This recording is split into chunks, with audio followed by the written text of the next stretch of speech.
تین چیزیں انیشلی ایسی ہیں جو آپ جو مدد دیتے ہیں ایسا دل پیدا کریں، یہ دل کے حال کو امپروو کرنے کی مدد اور پھر تین چیزیں مستحکم پروٹیکٹ کرتے ہیں، تین چیزیں سپورٹیو ہیں اور تین چیزیں پروٹیکٹیو اور پروموٹیو، جو ہیلپ کرتی ہیں وہ ہے قرآن مجید کی تلاوت کرنا، اس کا معنی تدبر اور ترتیب۔ اب یہ پریسکرپشن ہے، جس طرح تلاوت ہم کرتے ہیں ایک پارا پاؤ پڑھ دیا وہ نہیں، وہ اس میں ثواب دیتا ہے اس مقصد کے دل زندہ کی طرف، لائف ہارٹ کی طرف بڑھنے کی، قرآن مجید کی تلاوت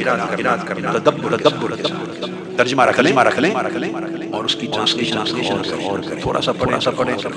اور جب غور کریں تو دماغ ایک دل اور دماغ یک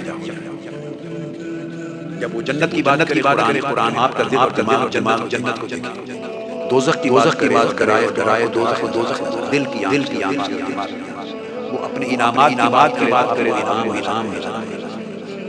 وہ اوامر حکم کی بات کرے تو اس کے حکم سے اللہ مجھ سے چاہ رہا ہے میں یہ کروں، منع کر ہیل کریں جب منع کر رہا ہے، تو جو پڑھیں اس کو اپنے من پر فیل کریں، جو قرآن مجید کی تلاوت کریں اس کے معنی کو وارد کریں، آپ ایک صفحہ ایک رکوع پڑھیں، کوانٹٹی ثواب دیتی ہے، دل کو زندہ نہیں کرتی، کوالٹی زندہ کرتی۔